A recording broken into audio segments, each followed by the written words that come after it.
নমস্কাৰ, স্বাগতম জনাইছো মোৰ অন্য এটি ভিডিঅ'লৈ আৰু আজি বনাব লৈছো বৰিয়লা মাছৰ চৰচৰি। তেন্তে আহকচোন ভিডিঅ'টোৰ মাজলৈ যাওঁ।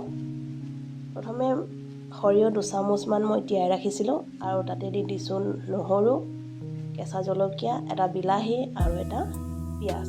এই গোটেইখিনি এতিয়া ধুনীয়াকৈ পেষ্ট বনাই লওঁ। এয়া পেষ্ট ৰেডি হৈ গৈছে আৰু এইফালে কেৰাহী এটাত গৰম কৰি দি দিছোঁ মিঠাতেল। মিঠাতেলখিনি গৰম হোৱাৰ লগে লগে দি দিছোঁ বৰিয়লা মাছকেইটা ধুনীয়াকৈ হাফ ফ্ৰাই কৰি ল'ম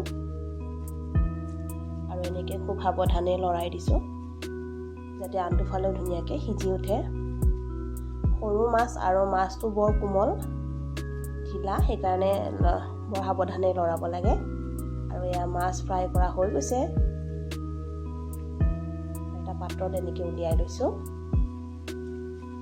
আৰু এই তেলখিনিতে এতিয়া দি দিছোঁ 5 ফুৰণ, দি দিছোঁ তৈয়াৰ কৰি ৰখা পেষ্টখিনি। ধুনীয়া হেতা এখনেৰে লৰাই দিছোঁ পেষ্টখিনি লাগি নধৰে চৰু।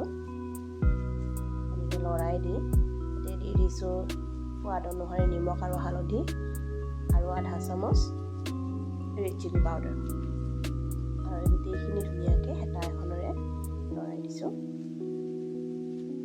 আৰু মছলাখিনি প্ৰায় সিজি উঠিছে, দেখিছে ধুনীয়াকৈ পানী শুকাই গৈছে। আৰু এতিয়া দি দিছোঁ জোখমতে পানী দি অকণমান লৰাই দি দিছোঁ তাতে ফ্ৰাই কৰি ৰখা মাছখিনি দি ধুনীয়াকৈ বহলাই লৰাই দি ঢাকি ৰাখিম প্ৰায় 10 মিনিটমানৰ কাৰণে ল' ফ্লেমত। আৰু এয়া প্ৰায় ৰেডি হৈ গৈছে আমাৰ বৰিয়লা মাছৰ চৰচৰি। আপোনালোকৰ যদি ভিডিঅ'টো ভাল লাগিছে লাইক, শ্বেয়াৰ আৰু ছাবস্ক্ৰাইব কৰি দিব চেনেলটো। আজিলৈ আহিছোঁ।